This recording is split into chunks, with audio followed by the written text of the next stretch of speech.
안녕하십니까. 매일 아침 조간신문의 주요 기사를 딱딱 풀어서 해석해드리는 조간딱풀 1월 13일 목요일에 인사드립니다. 최근 들어서 윤석열 후보, 국민의힘 대선 후보의 지지율이 반등을 했죠. 그래서 상당히 치고 올라가는 그런 현상이 나타나고 있어서 정권교체를 바라는 보수층에서는 상당한 기대를 걸고 있습니다. 그런데 이번에 특이한 것은 윤석열 후보가 지지율이 치고 올라갈 뿐이 아니고 국민의당 안철수 후보, 범야권이죠. 야권 후보인 안철수 후보도 지지율이 10% 중반대를 계속 고수를 하고 있습니다.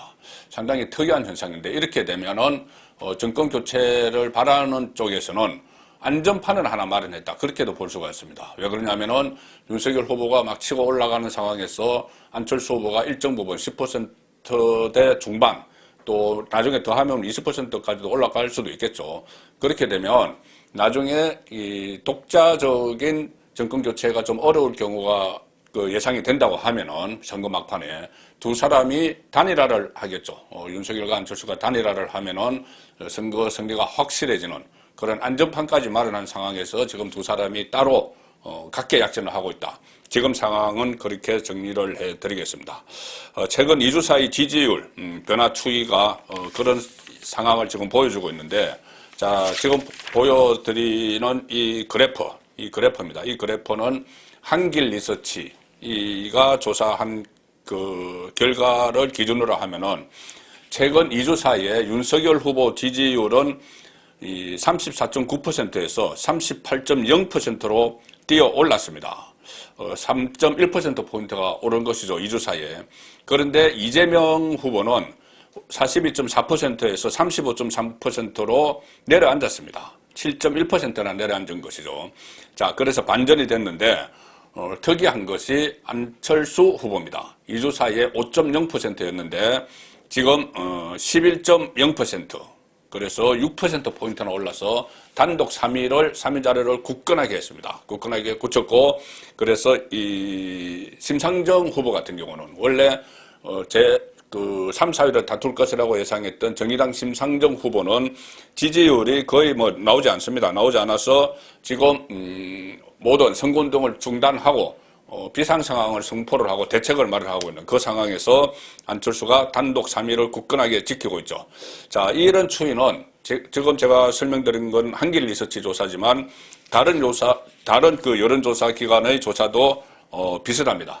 이것뿐이 아니고 또 한길 리서치를 기준으로 말씀드리면 다른 데도 비슷하게 나오는데, 만일 야권에서 대선 후보를 단일화한다면 누구를 지지하겠나 이 질문에 그 윤석열 후보 36.8, 안철수 후보 29.6, 자, 이렇게 그 비율이 나왔습니다. 그리고 가상 대결, 윤석열이 단일 후보가 됐을 때, 안철수가 단일 후보가 됐을 때 둘 다 이깁니다. 둘 다 이재명에게 이기는데 한길 리서치 기준으로는 윤석열은 오차 범위 밖으로 벌써 벗어나서 더 높게 나오고 있고, 안철수는 이기되 오차 범위 안에 있습니다. 여전히. 윤석열 대 이재명은 윤석열이 45.2, 이재명이 38.8, 오차 범위 밖으로 격차가 났죠. 그리고 안철수 대 이재명은 안철수 41.2, 이재명 37.9, 그래서 오차 범위 안에 있습니다. 자, 어쨌든 이렇게 되면은 승리 가능성이, 야권의 승리 가능성이 상당히 높아졌죠. 부산일보는 윤석열이 특히 20대 지지율이 상승세를 보여서 이재명과 다시 박빙을 내렸다. 이 박빙이라고 표현하는 것은 아직 오차 범위 내에 있는 여론조사 결과가 많기 때문이죠. 이 기자협회가 마련한 보도 준칙에 의하면은 오차 범위 안에 있으면 앞섰다, 이런 표현을 못하도록 되어 있습니다. 그냥 오차 범위 안에 있다, 이렇게 표현을 하도록 되어 있기 때문에 언론에서는 이것을 박빙 이렇게 표현을 합니다. 윤석열의 이대남 끼안기 효과를 보이고 있다. 국민의힘 내홍으로 인해 윤석열 하락세가 감지됐으나 봉합 이후 이준석을 끌어안았죠. 지지층이 재결집한 것으로 보인다는 것입니다. YTN 리얼미터에 의뢰한 결과도 윤석열 39.2, 이재명 36.9, 오차 범위 내 2.3%를 앞서고 있다. 자, 국민일보는 이런 분석을 합니다. 윤석열 지지율이 빠져나갔는데 이 빠져나간 지지율이 한때 빠져나갔던 지지율이 민주당 이재명에게로 가지 않고 중간에 있는 안철수에게로 갔다. 그래서 안철수가 범퍼 역할을 했다. 부딪혔을 때 범퍼 역할을 했다. 자, 이런 해석을 했습니다. 윤 지지율 반등에 미소 찾은 국민의힘, 안철수가 범퍼 역할. 만약에 이재명에게 표가 윤석열에게 실망한 표가 이재명에게 갔으면 다시 돌아오지 않았을 텐데 안철수가 범퍼 역할을 해서 그것이 일부분 돌아오고 있다. 그러니까 이 분석인데 이것은 약간 좀 맞기도 하고 또 잘못 분석한 측면도 있습니다. 왜 그러냐면은 일단 국민일보는 이렇게 분석합니다. 윤석열 떠났던 지지층이 이재명에게 안 갔다. 일부 지지층이 안철수 국민의당 후보에게 잠시 옮겨갔다고 자체 평가를 했다는 겁니다. 국민의힘이. 그리고 안철수가 이재명에게 지지층이 옮겨가는 것을 막는 이른바 범퍼 역할을 했다. 자, 이렇게 분석을 합니다. 일단 그런 측면이 있죠. 그런데 하나 고려해야 될 것은 윤석열의 지지율이 다시 오르고 있는데 안철수 지지율은 안 빠지고 있습니다. 그러면은 이렇게 볼 수가 있겠죠. 범퍼 역할을 한 것은 맞는데 그래서 범퍼 역할을 해서 안철수에게 왔던 윤석열 지지자가 일정 부분 돌아갔는데 그 자리를 제2의 안철수 바람이 일어나면서 중도층 혹은 무당층에 있던 유권자들이 안철수 지지로 들어왔다. 자, 그래서 약간 빠져나갔지만 그만큼 또 들어왔기 때문에 10%대 중반을 유지를 하고 있다. 그렇게 볼 수가 있습니다. 이것은 의미하는 바가 상당히 크죠. 말씀드린 대로 지금 최선책은 윤석열 후보로의 정권교체 뭐 이렇게 되겠지만 차선책은 그것이 어려울 경우에 안철수와 단일화를 해서 윤석열이 되든 안철수가 되든 정권교체를 이루는 그런 방향이 안전판으로 하나 딱 마련되어 있다. 자, 지금 상황은 그렇게 정리를 할 수가 있습니다. 그런데 윤석열 후보에게 화약고가 하나 지금 생기고 있습니다. 그런 느낌이 듭니다. 제가 그제 계속 말씀을 드렸는데 김건희 씨, 부인 김건희 씨가 7시간 통화를 한 녹취록, 그 녹음 파일이 곧 공개가 된다고 합니다. 자, 물론 오늘 오전에 지금 국민의힘에서 이 녹음 파일이 방송에서 공개되지 못하도록 방송금지 가처분 신청을 냈습니다. 자, 그래서 이것을 어떻게 받아들여질지 모르는데 이것이 방송에서 방영이 되지 않으면은 또 다른 곳에서 이것을 털겠다. 막 그런 말이 나오고 있습니다. 윤석열 캠프 좀 더 강력한 법적인 또 정치적인 대응이 필요하다. 저는 지금 그렇게 보고 계속 이 부분을 말씀드리고 있는데 오늘 이 조선일보 그 8면 하단에 보시면 이 기사가 조금 나옵니다. 김건희 7시간 통화 공개 예고에 야당은 이 불법이다. 그래서 법적 조치를 강구를 하고 있고 오늘 실제로 이것을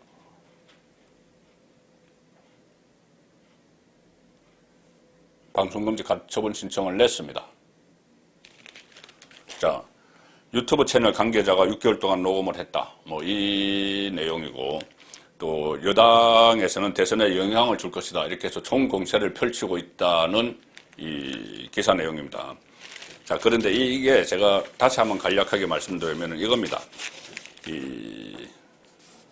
어제 김건희 씨가 7시간 김건희 통화 녹음 파일 공개된다. 이 한겨레 신문이 이런 기사를 냈죠.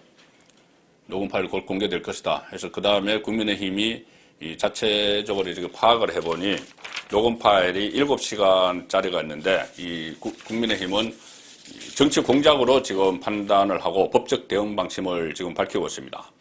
2021년 7월부터 12월 초 사이에 유튜브 채널 서울의 소리 거기서 촬영을 담당하는 이 A씨가 김건희 대표와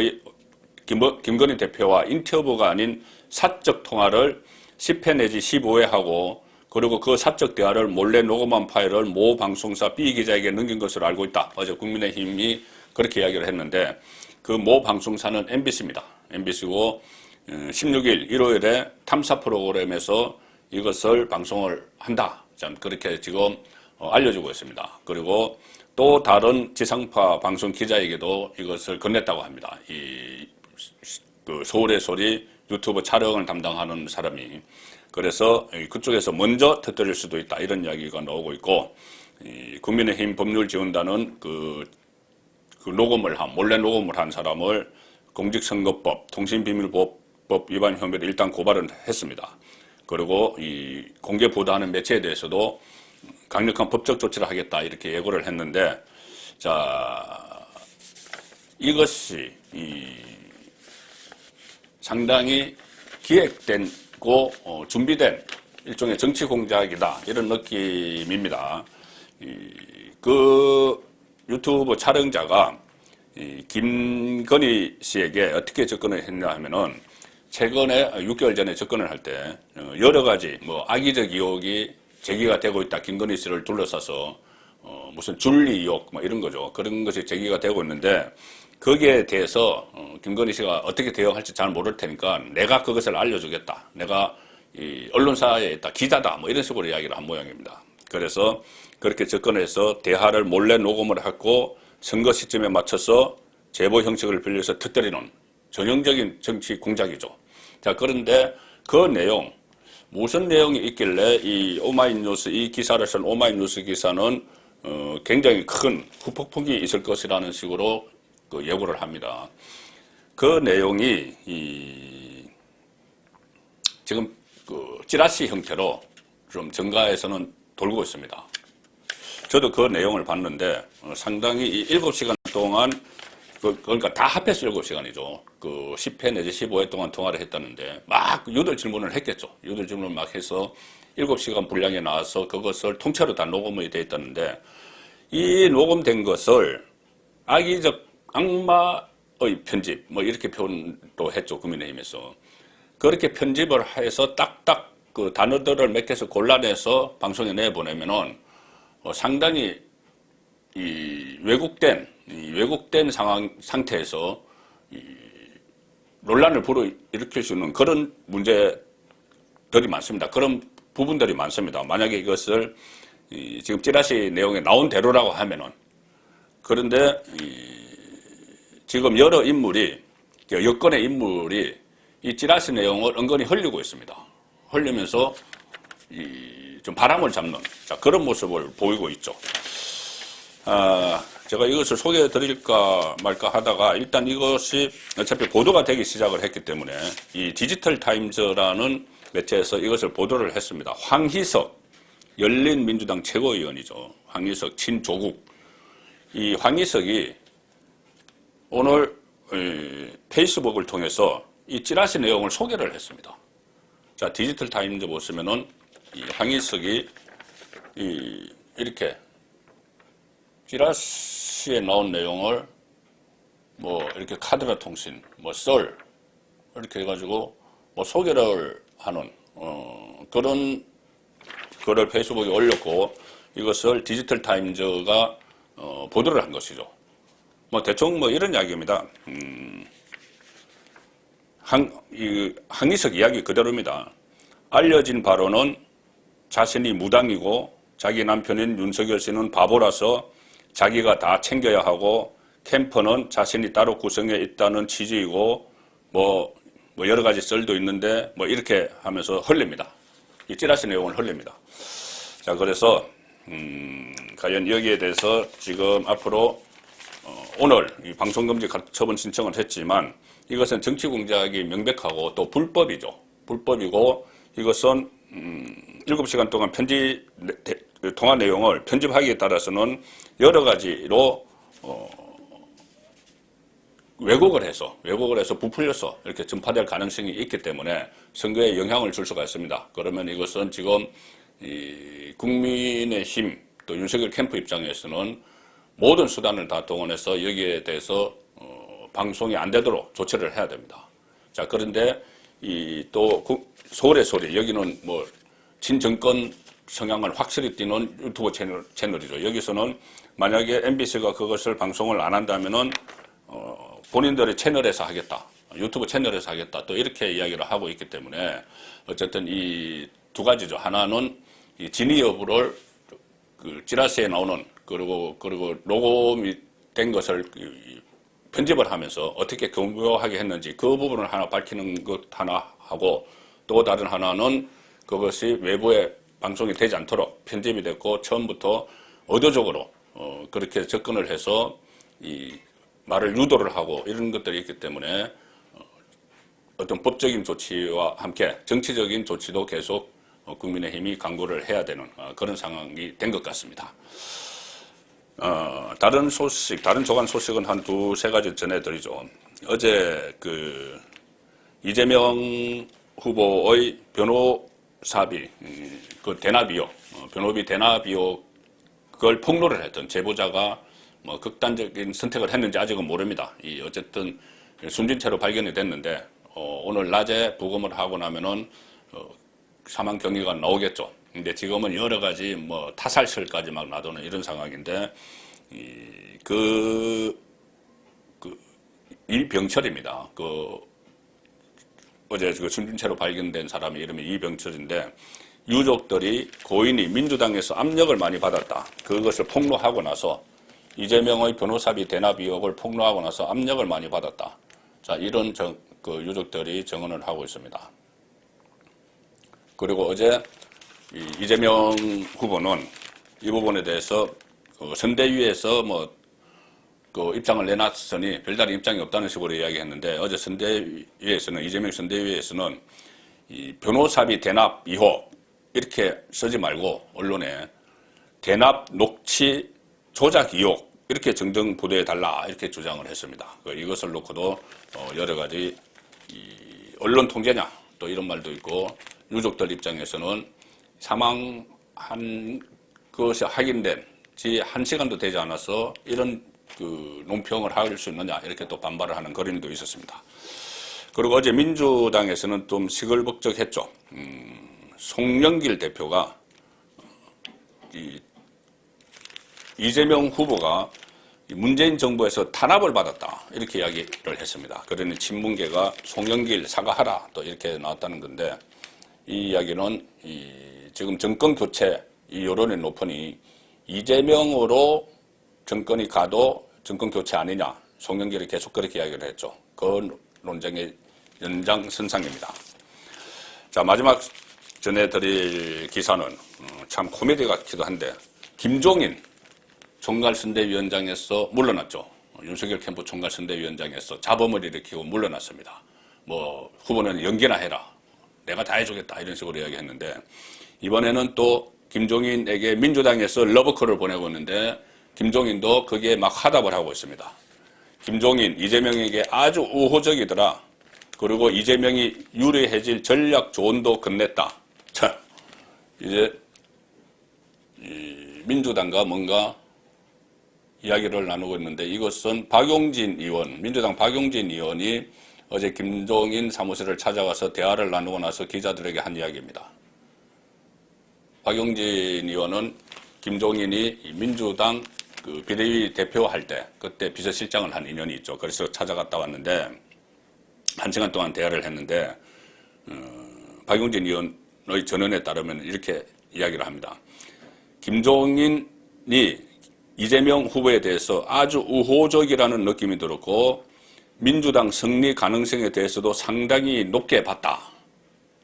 그리고 야권 후보 단일화에 대해서는 민주당에서는 우려하죠. 그렇게 우려를 하니까 김종인이 하는 말이 야권에서 현재 단일화 국면을 관리할 사람이 없다.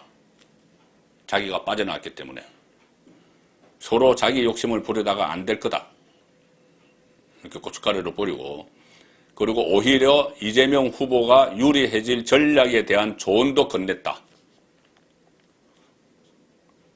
그리고 좀 민주당 와서 좀 강연이나 조언도 하고 이렇게 저희들이 요청을 드리겠다. 민주당 박용진이 그렇게 이야기하니 적당한 때 적당한 방식으로 이 후보에 대한 지지나 조언을 해주면 좋겠다고 말을 했는데 김종인이 특별한 답을 하진 않았다. 자, 설 전에 많은 민주당 의원들이 김종인 찾아뵐 것이다.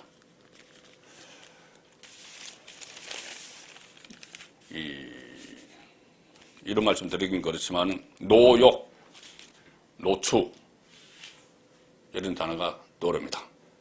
1월 13일 보내드린 조간 딱풀이었습니다.